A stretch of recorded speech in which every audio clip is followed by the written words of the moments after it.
we're gonna get red. We're gonna get red. Yeah, we're gonna get red because red. Everyone wants to be murdered out on the course like that. You know. That's how you're red, pop. Jeez. Cody's red. Yeah. All right, welcome back, ladies and gentlemen. 3 Pars and a Birdie. Thank y'all for tuning into another episode, another podcast. This week, just kind of wanted to cover the Players' Championship that happened last weekend. Wild finish. And then after talking about that for just a couple minutes here, I think we want to run down how Cody's golf league went and like give you guys the final details. We do have one more final fuck around. Yeah, I can't round wait, dude. I can't wait. That we are gonna play tomorrow. It's a little scramble, so that one's just for fun. But the serious full league did finish up, so we will cover that. Yep. But I think first and foremost we talk about the players. As you can see, Steve isn't here with us. We tried to get him in, but he's a busy man. He's probably hungover. Actually, I seen him drinking last night. Was he? Yeah, with Hubs. So. Oh yeah. I mean, Brian or Brad? Brad went and stopped by. Oh yeah, they were getting sauced up then. What do you say we get down cover the players here? Yeah, the players was great. It was close pretty much the whole time. On Thursday, we had a friend over, Cadre, who was upstairs with us hanging. And, I forgot about that. And he was getting ready to place a bet, and he had won the week before. I think I'd given him the correct answer. And he's like, who should I pick? And I was like, you should pick Rory. I think he's going to do well. He was in, I think, second after the first day. One of the only names that we recognize on the top. The other ones were kind of no-namers. And next thing you know, Rory had a good tournament. Wild, dude. Yeah, it was crazy. So he won some cash there, right? Yeah, he won some cash. I think he won like $100 on a $10 bet, so that was really cool. But the way it panned out while they were playing was awesome. Ended up going into a playoff, but before that playoff, Rory kind of fell apart. He had a 3-stroke lead going into 16. Did you watch the end there? Yeah. Did you see him? Yeah, I mean, that's what the he kind of parred out. That's what TPC will do to you. That's what that course will do to you. Those final couple holes, those are so challenging, and we seen it, we witnessed it in person there last year. And it is. That 18th hole is definitely a really tough hole. It's very tricky. And then 17, obviously, you guys all know how that hole is and how hole looks and plays out to, a lot of those guys. And then you do have 16, which is a very gettable. You can get some strokes back there if you hit a good tee shot and a good second. Yeah. But man, that finish, what a good one. Which is so crazy that, he was up so much and then he parred 16, which was kind of crazy. It's a par 5, and you're like, what? And then next thing you know, JJ Spawn birdies it, and the people get what they want, and we get a first playoff, I think they said in 10 years since you were Ricky. Yep. And it was great. Playoff the next day, too. So ran out of sunlight, ended up having a Monday finish. They started at 9 a.m. They played, got the term for it, but where they play all 3 holes as opposed to sudden death on the first hole. So, like, a cumulative score for the 3 holes. They played 16, 17, and 18 again. Like Nick said, 16 being a par 5, 17 being the island green, and then 18 being a fucking killer par 4 that goes around the water there. And 16, they both hit pretty good shots, JJ Spawn and Rory. JJ Spawn didn't hit a good second shot, and Rory did, and then from there it was a collapse. JJ bogeyed that hole. Rory parred it, so Rory was up 1. Went to 17. Did you see what happened on 17? You want to tell the people what happened? Go ahead. No, you're killing it. All right, so on 17, Rory steps up to the tee. His honors, obviously. The wind's a little crazy. They put the pin placement back in the back, I believe. Yep. And changed it up on him a little bit. The wind was blowing the craziest it had blown literally the whole weekend, so that Monday morning was the craziest. Rory grabbed a 9-iron and put it right in the middle of the green. I mean, he 2-putted for no problem. And JJ, while Rory was actually swinging, JJ was looking at his bag and, just kind of doing one of those, doing a little side-eye.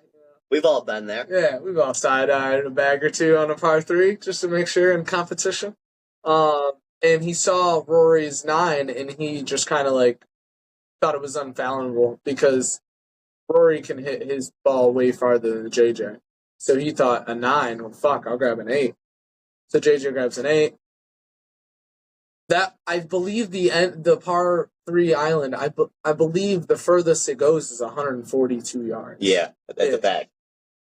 So grabbing an 8 iron is kind of crazy. But, you know, that's what he did. He hit a beautiful shot. I mean, it was fading right at the flag and then just overshot it by 15 yards and landed in the water. And then from that point, he fell apart. I believe he tripled. Yeah.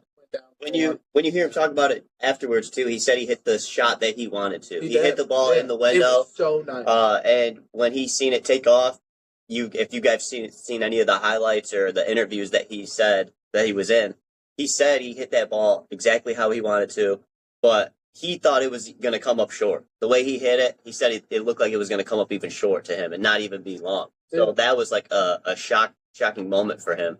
But yeah, wild, crazy, very wild. I can't believe it.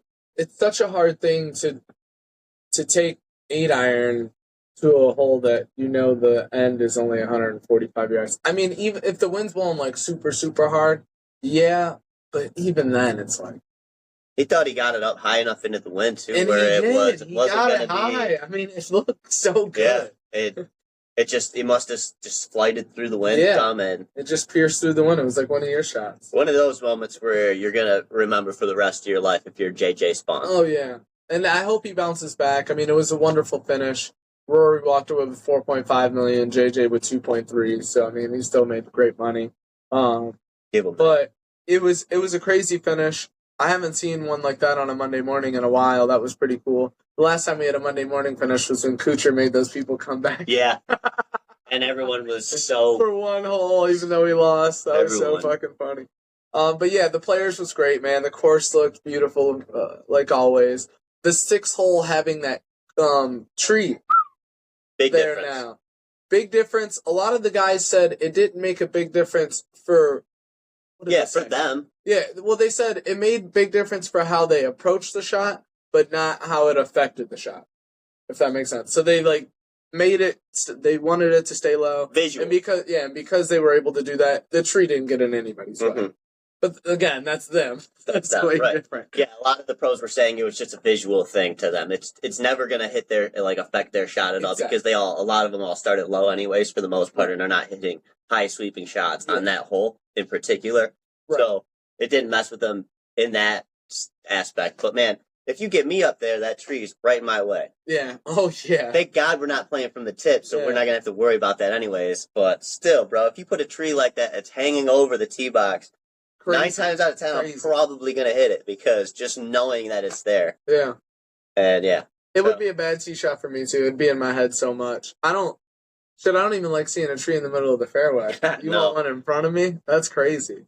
But you know what's cool about that course is I fall in love with that course more and more every year. And I don't do that with every course. There's a lot of courses where I have the same appreciation for them year after year, or maybe it even dwindles away because I'm just like, all right, dude, it's monotonous. Let's move it on.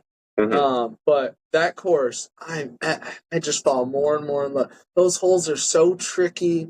They're so fun. The bunkers the whole way along the holes on some of them. And man, I that's a tournament I would go back to. Yeah, honestly. I love that one. That one and the Waste Management, I would go back to both of those. Awesome tournament, well kept, and the people there were great as always. Yeah, it was cool to watch. It's always gonna have a place in my heart every time that rolls around for sure. Mm-hmm. Yeah, that's a beautiful tournament. Yeah, and I like it being kind of early in the season too. Yep. It's like it's a good time. For it. I feel like. Oh yeah. You know, it's getting you hyped up for the Masters too, which is only like fucking it is 35 days away. It seems like. It's if that. It's so no, not even probably like 21 or something. Yeah, it's so close. So we're right there. Masters, baby. It is. It's right around the corner. So I like it. It gets you prepped up for that. It's a great tournament. It's a tough tournament. Yeah. The course is always in pitch prime, perfect shape, and being there, attending it is it actually does. It puts another little spot in my heart. Yeah, of course. Yeah, it's saved right there for the players. Yeah. I always think about it. I always remember it. That's a tournament I won't ever want to go away. No, I want that one to stay. And yeah, it's just great. I can't wait to go back in there. Just can't wait For to go sure. back one day. I'm telling you. Right. So I hope you guys watched it. If you did, definitely go watch some of the highlights because it was definitely a good tournament. Plenty One of of the good shots. like Cody said, we haven't had a playoff hole on a Monday 10 years. in 10 years there. So it's cool. Definitely go check it out. And I want to shout out the PGA Tour real quick because I feel like in previous years when they do the March swing, it's pretty easy or easier. And this year, I feel like the courses have been playing harder. This course in particular that they're currently playing, Bay Hill played, I feel like, even harder than normal. I feel like they overseeded the rough. I'm not sure if this is true. That's just how I feel. I guess I could check the scores and go back and see if it is playing harder. But it feels like it's playing harder. Maybe the golfers just aren't playing as well. I mean, it could be a combination of the two. But yeah, so I appreciate that a lot. Do you think they're making more changes to the courses then? I think they're making the rough a little more difficult, and they're making some changes to the courses, but I think it's also a combination of, like, the golfers aren't playing the best golf. We had talked about this in the previous episode, how so many of the big names, like the Tony Finau's and stuff, aren't even getting top 10 sometimes. Yeah. Which is kind of crazy.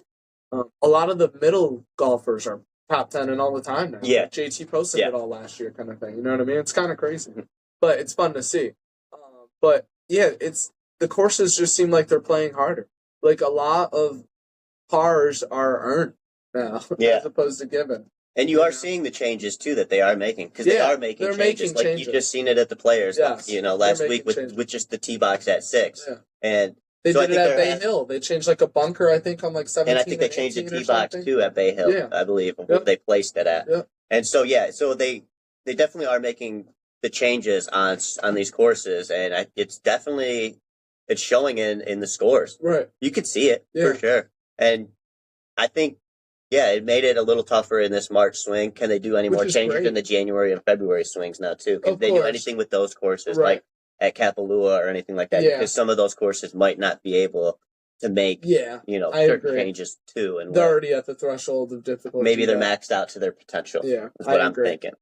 It's been great to see, though, this March swing. The PGA Tour is doing great with that and the scores. And I wonder if, like, is it because Scotty isn't running away with it that I feel this way? Scotty is having a tough year. He's not having the best year.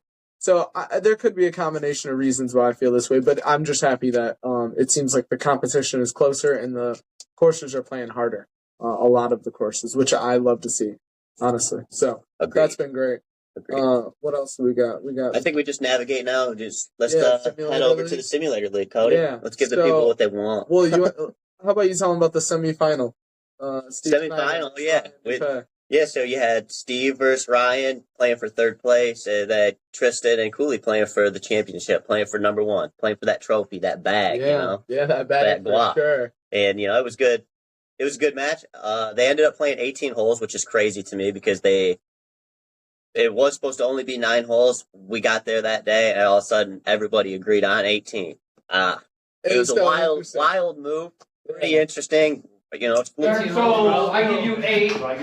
Somebody do the math for Steve. Times 2. No, but you have to double it because it's not like since you're giving him 3, you're actually giving him 6 now. 3 aside, It doesn't matter. You're giving him 3 aside. I like throw 3 aside, 3 aside. Yeah, I like that 3 aside. Yeah, because you can't get them all out the back, So you get 3 on the front and then 3 on the back. That's how you double up that thing. So I give Ryan 8 now. I give him 4 on the front and 4 on the back. But it doesn't matter on the holes. It's just total. Yeah, that's cool, man. 18 holes. Wait, why is he on hole 1? Because we're playing 18. Yeah, but you're not gonna get in the groove of 9 holes and then get to play 9 holes of competition golf against me. Oh, so you want to go? You want to play 9? All right, fine. Start over. Start over. A little spur of the moment. I think it really fucked. I think it really helped catalyst. Steve. It was in favor of Steve because him playing Ryan. Ryan, honestly, I think he had Steve in the bag for the first 9 holes, beat him. And that was supposed to be the match, right? So Ryan, in my eyes, won. Now you play another 9. Ryan's starting to drink a little more. He's getting tired. He's not used to it, whereas Steve can kind of navigate through those shots a little easier. He's been in these moments. He knows how to drink and play golf and kind of talk shit, kind of chirp. And so I think it was more in favor for Steve. And I think that happened to be the case at the end of that Yeah. match. I think Steve pulled away with the win and got third place. They went to a playoff, I believe. Ended up going. I didn't see it. I left after 9 holes. I do Yeah. have some footage, so I'm editing that video right now. They went to a playoff. You want to take it away though? So they went to a playoff. I never seen that. I believe they did a par 3, if I remember correctly. And Ryan bogeyed and Steve parred. So Steve ended up taking that. But yeah, I mean, That's the worst too for Ryan. Yeah, That's not exactly good. a par 3. You go to a par 3, Yeah. you gotta. That's Yeah. tough. That's tough. He needs to get a driver in his hand to make it more even. Excuse me, but yeah, it was great to see the matchup there with Steve and Ryan because I think Steve was giving Ryan 3 strokes? 4? Four It was or 9. So it was crazy because Ryan won the first half, and then next thing you know, Steve fucking just sitting back, waiting on his turn and capitalized, and it was pretty interesting. I do agree with Nick. That was advantageous to Steve for sure. Steve's played hundreds of more rounds of 18 holes than Ryan has. Mm-hmm. That alone plays a big difference, whether you believe it or not, honestly. Just playing 18 holes can be very taxing on the body and the mind. Yeah. Dude. So, not to say that Ryan hasn't done anything that's that taxing for a long time, but golf's a lot different than maybe hunting or something else. So, yeah, it was interesting. Steve got the dub. Then we got Cooley and Tristan playing for the championship. Cooley was giving Tristan 3 aside. I think there were 7 and 4 handicaps. And I don't think Cooley really had any times in which he was in doubt that he was going to win for the most part. After the first 5 or 6 holes, he kind of pulled away from Tristan, and it kind of stayed that distance. He didn't beat Tristan by a lot, but it kind of just stayed the distance that it was, whether it was 4 strokes or 3. But yeah, so Cooley pulled out the dub on that one. Made it look so pretty Cooley easy. got the bag. Yeah, Cooley got $240 for winning. Tristan got 150, and Steve got 100. So Damn. yeah, so shout out to those guys. It was so much fun putting on the league, man. We had such a good time. Giving that money to them was so cool. It is, man. I love it. I really do. I love it. If I had all the money in the world, man, I would just continue to try to grow the game of golf. I try to do it with the 12 people in my garage. Imagine if I had more money. I would try so many things to help grow the game of golf because it's so much fun. That's why I'm so excited for the outing. It's 2 months. We got 2 months. It's gonna be. But you're taking over. Yeah, and then taking over the golf league too. So yeah, it's gonna be interesting. There's a lot on the plate, but it's a big plate. It's a big plate, baby. Yeah, and you just keep taking on more things. It's a big bro, plate. you only have so much time. How are you gonna do all that? I feel There's got to be a moment where you're just man, I can't. There are times when you've been over my house and golfed, and I'm like, dude, I'm not coming out. I'm sorry, I'm just kicking it on the couch. Yeah. My social battery is very high. I do understand that. But it does run out. There's times when it runs out. Times when I come back from vacation, when people want to hang, and I'm like, look, dude, give me a day or two. You've been there, obviously. You've been there for vacation too, and you understand. But yeah, I'm able to get a lot done because I'm motivated by spreading happiness and fun. So yeah, you get around. We're gonna keep it going. But the simulator league was great. 12 of us. We have the scramble coming up tomorrow. Nick, you want to break that down? How's the scramble gonna go tomorrow? Yeah. So there are a couple people aren't playing, right? Or is everyone playing? No Wayne and no Dave. So there's 2 people out of that that group that aren't playing, but we're gonna do highest or best and worst kind of going together, and then so forth. Just working up the chain. Yeah. And so I will be with my buddy D West. Yeah. Ryan will be with Steve, which is quite a coincidence because they just versed each other. I know. That's so and now cool. they get to play on the same team. So. How cool. And, Steve is an awesome partner to have, I will say. He does keep the vibes very high, regardless of how he's playing or anyone in his group is playing. He does keep the mojo up. So yes, he does. Kudos to that. And then Matt and me, Cody. Yep. Tristan and who's Tristan with? The Smizer. So that's a good group too. Yeah, I love that group too. Yeah. Man, that's a good group. I know. And then you got Stefan and Cooley are gonna play. Stefan and Cooley. Yeah. And then who's the other one? That's fine. All right. That's fine. So there we go. Yeah. So we got 1 o'clock tea time and 4 o'clock tea time. We'll be playing at the 1 o'clock. Myself and Matt. There'll be a sixum at the 1 o'clock tea time. Myself and Matt, Nick and D West and Ryan and Steve. So it's gonna be a fucking party. Yeah, it is. Party. Yeah, it is. That bottle's about to be gone. So that should be fun. I'm very excited for that. And then the 4 o'clock tea time, which I think it's kind of going to roll right in at 4 o'clock. Yeah, it'll be think close. I think we'll be about 3 hours on our round. The 4 o'clock tea time will be Cooley and Stefan and Smizer and Tristan, that portion. So we'll have the college basketball on the whole time. The March Madness is going on right now. Shout out to Michigan State and Michigan. Both won their games, first round games. So that's pretty dope. Also, shout out to Devin Westfall. He wrote in our group chat that he shot his lowest round, and he didn't play that well. I love that too. He didn't play that well in the simulator league. I get it. It's acclimating to playing inside of building and stuff. It's weird, but he had some good shots, but he didn't score too well. But first round of the year, shoots a 91. Impressive. So shout out to Devin Westfall, the homie. That is so cool. He was so excited. He's like, "Hey guys, I know I didn't play too well in the simulator league, but something translated." I'm telling you, just getting those swings in, just repetitive swings. It makes a big difference. That is practice still. Yes, I agree. No matter what, that's still practice. You're swinging the golf club. You're getting a feel for it, and no one, to my knowledge, practices like they say they do. Right. They say they practice, but they don't. They might golf once a week or something, or once every 2 weeks, but they're not picking up a golf club and actually swinging it. Whether it be chipping, even putting, they're not picking up a golf club. Yeah. That's so big. And like, dude, yeah, your scores weren't great on the simulator, but dude, I'm telling you, it translates, man. It translates. You feel better getting out on the course and swinging the golf club. You're more comfortable. You don't feel stale, you don't feel tight. None of that. It's so good when you're able to just get swings in. I agree. So, and I love it, Devin.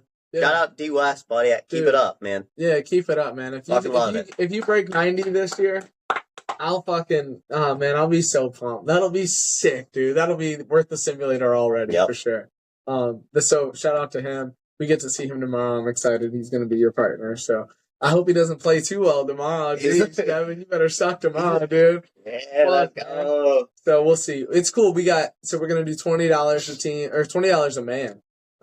And 15 of that will go towards the winners, and 5 of that will go to closest twos. We're not going to do skins just because it's a 2-man scramble. I'm not too worried about skins. Closest two we'll do, and the winner's money. I want score to matter a lot in this scramble. More than a skin or anything. There's not going to be a lot of skins anyways. Yeah, there won't be too many skins, but I want people to be focused on scoring well. We have a lot of fun tournaments. I want this to be kind of a more serious one. Where we're trying to score well against our friends. So we'll see. Plenty of money on the table, $150 to the winners. So yeah, that's pretty cool. Yeah, it should be a good time. Let's go. I need more money, baby. Last week for Yeah, right. I need to get more. Yeah, right. So if this video comes out tonight before it's good. Then comment down below who you think's gonna win the scramble. We gave you the teams. It's gonna be interesting. And you know what? Even if you're watching this after the tournament, and you don't know, comment down below still. Yeah, give us your thoughts and who you think is gonna win. So it's gonna be my team. No chance, dude. Put the bag on dude. I'm telling me and D West. Matt, dude, he's a stick. He's in competition. He's a stick. He's like, come on. See if we can get those teams switched. I want to be on your team. Oh, yeah, right. Dude, he's so funny. He's so funny. He'd have to pay me, bro. But no, I'm kidding. I think that's about it for this one. Short and sweet. Cody has to do some traveling down to Toledo tonight, so he's got to get gone here in about 10 minutes. So we'll wrap this up here. Thank you guys for listening, tuning in, and don't forget to subscribe down below. Smash that like button and share this with all your friends and family.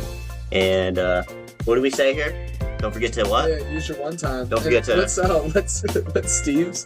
But I think I found something. Yeah. There we go. So that'll be... I think that's copyrighted. We're getting that. Yeah, we'll it's throw that on some hoodies and stuff already. Supposedly. Thanks for Gordon to see listening, you. guys. We appreciate you very much. Peace. One time.